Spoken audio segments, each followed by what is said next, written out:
Okay, so Mega here, and I got another Suron video I'm making on installing this doohickey today. So this is the Wake 45-degree riser is what it is. So it should allow me to move the handlebar up a little more to make it more comfortable.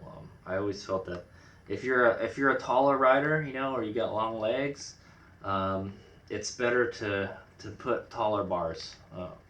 They'll move the handlebars up, or foot pegs down. So, but we're just gonna move them up just a little bit.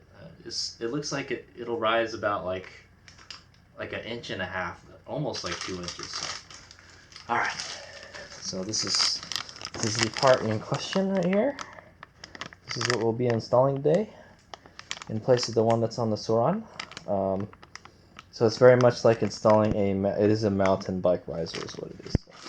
And I got it, if you're wondering, I got this on eBay for $12.63. I think it came from China. It took a while for me to get it, but I've had it for a couple months and I haven't installed it. So yeah, it was only $12, so what a bargain. I think this is the tallest one you can get, unless you buy like a neck riser, and I kind of didn't want to get the neck riser. It's kind of goofy and stuff. So we're gonna go with this guy. Should be fairly easy to install. Take it out of the package. It is made out of aluminum. It's we can weigh it compared to the original part. It's probably heavier because it looks bigger. It is hollow, like they said.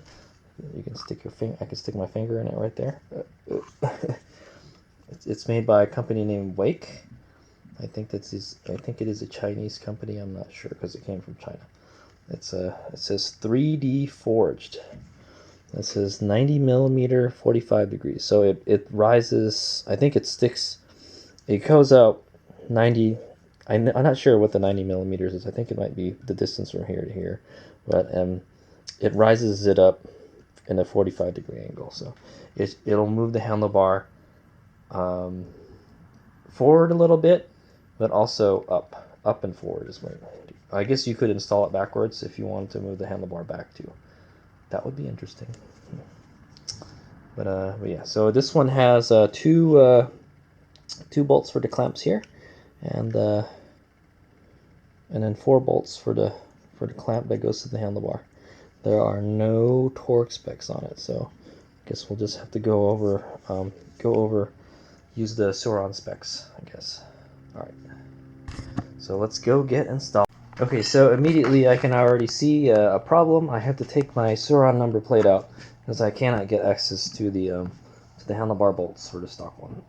So we'll go ahead and do that. Okay, so I went and cut most of the zip ties going to the number plate off, and then now we're gonna go uninstall this sucker. So we're gonna take the handlebar off because we got to take it off anyways. I think it's a 4 millimeter. So for the Suron, it uses a 4 millimeter. I just want to loosen them all one at a time.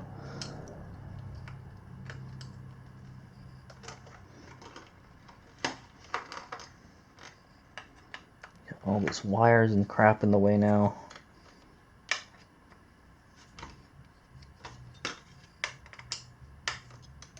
Okay.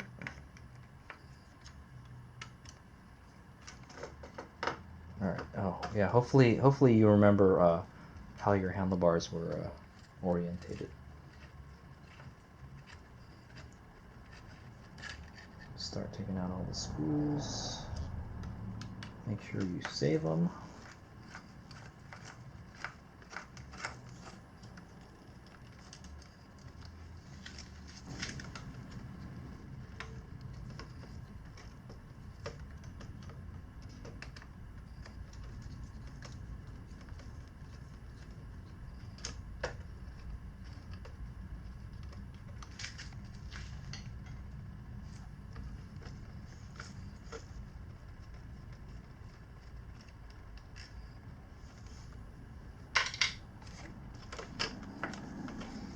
sure you save them, so just in case you need to put this stuff back.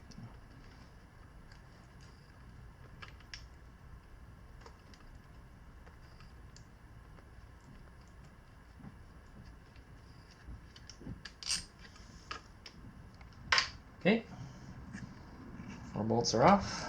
Take the clamp out. Kind of just let it sit. I'm just gonna let it sit on the headlight bracket here. Yours might not be like that. Mine's a special Sauron, so. And I will just put this back so I don't lose it.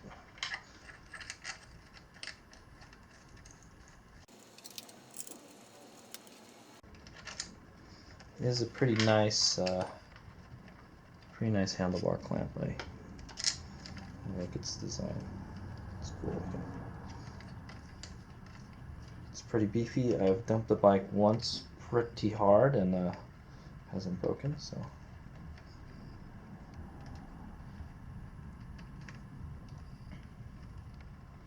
Okay, so the next step is to get a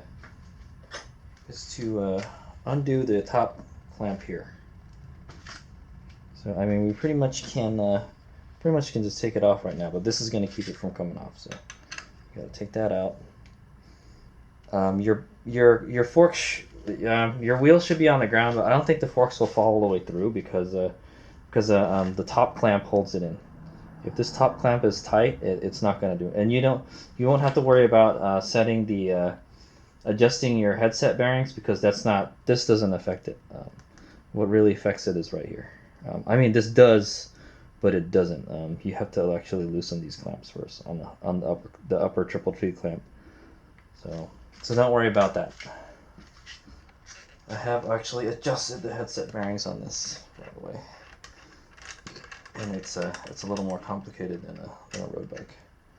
Okay, so that's what the top cover looks like.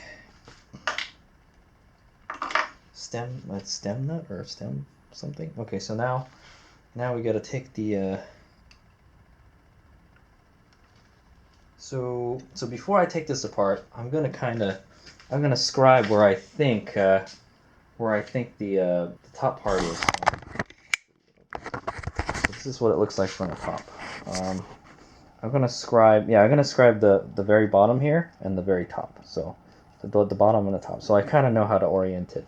And then you can just kind of adjust it later on if you don't get it quite right. Okay, so to do that, I'm going to use my buddy permanent marker here. You could use a black one. You don't need a special one because it's not black.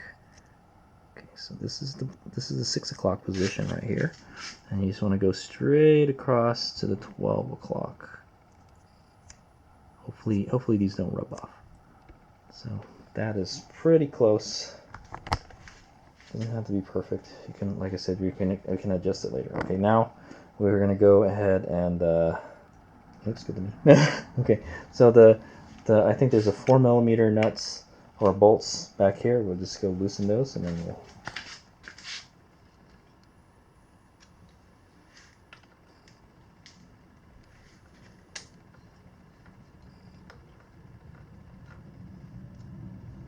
Okay, you probably don't have to do it all the way, but most of the way until it comes off like that. Okay, there we go.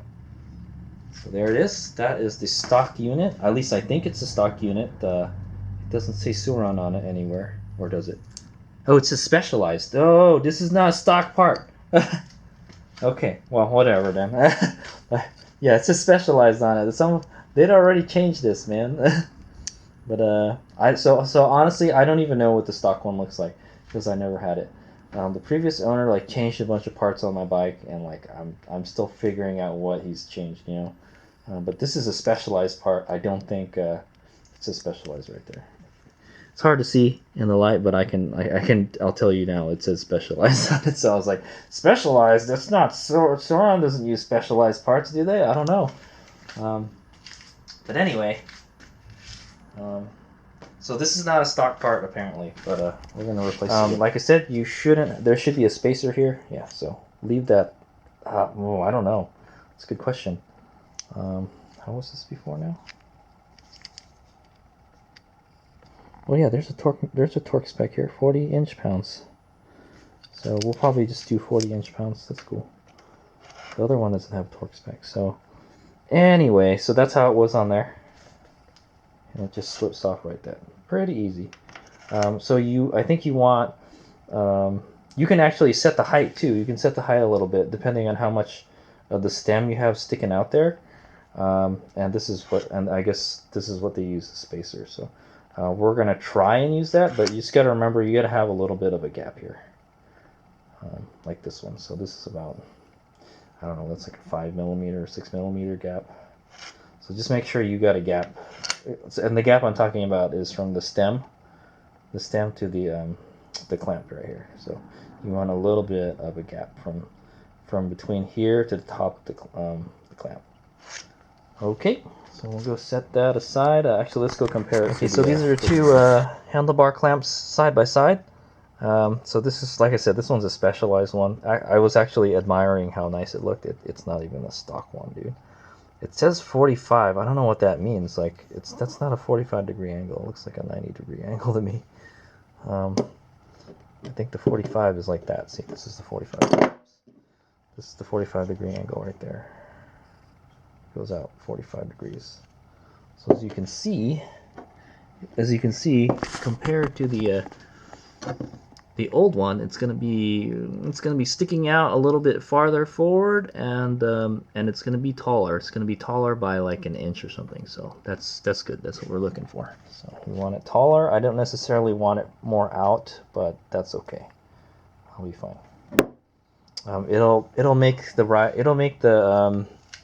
It'll make the bike feel a little more spacious. It won't feel so small anymore. So hopefully this does the trick.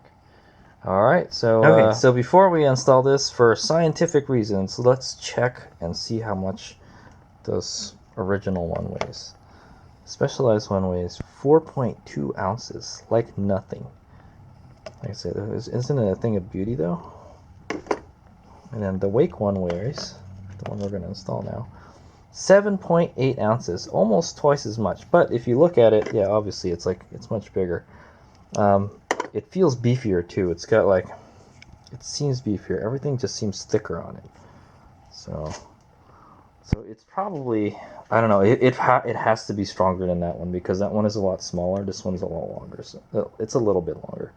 So it's got to have more meat on it. So it's gonna add an extra 4 ounces to the front of your bike, which it's no big deal. Okay, I gotta start getting to work. So we gotta hurry this up. So this uses a 5 millimeter. Okay, so this uses 5s right here, but then 4s right here. So the other one was all 4s, except for the top nut, which was 5. So everything, you just gotta remember, everything that has to do with like the fork part is 5, and then the new and the handlebar part is 4. So all right, so we're gonna slide that over. Hopefully it slides over there well. Okay, it's way tall. So we got a choice here. It's much taller than the original one. We can either take the spacer out. You can either take the spacer out, or I don't know. It depends. It depends how long this nut is. Will it actually reach though? No, it won't. No, I don't think it will. Try.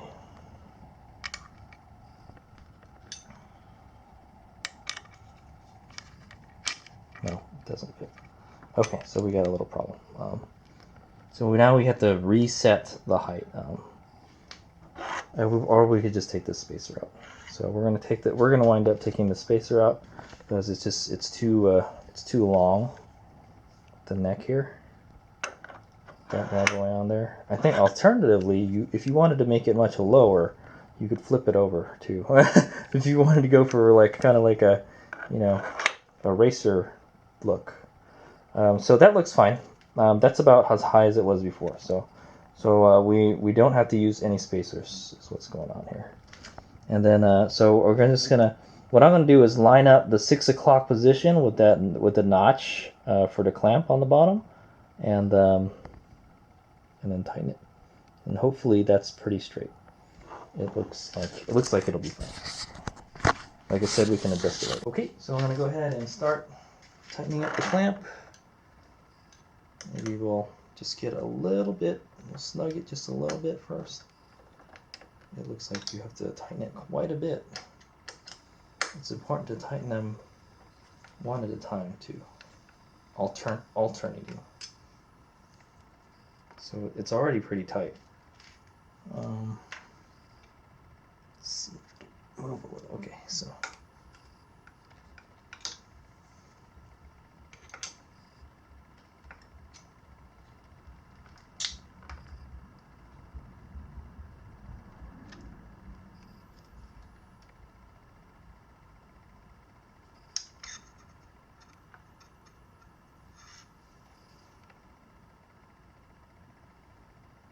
Okay, I think that looks good.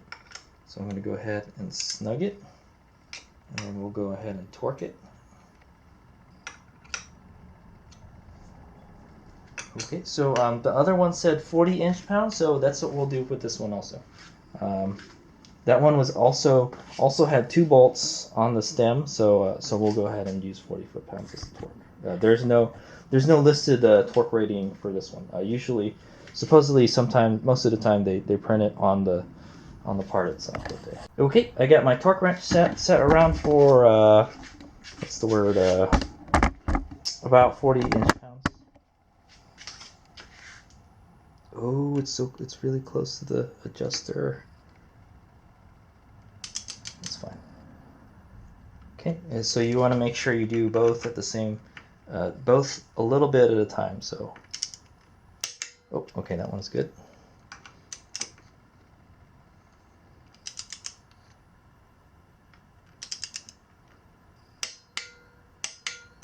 Okay.